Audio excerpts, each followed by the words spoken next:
এই যে আমাদের রিপন ভাই বাবুর্চি সাহেব, এটা হচ্ছে রোস্ট রান্না করেছেন। কত পিস আছে এখানে? এখানে আছে 90 পিস। আচ্ছা,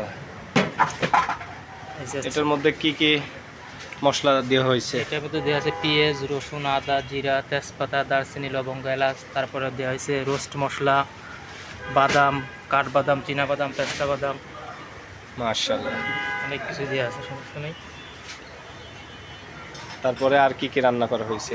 পোলাও, পোলাও। মাছ এটা ভর্তা, কি মাছ? এটা হচ্ছে রুই মাছ ভর্তা। রুই মাছ ভর্তা।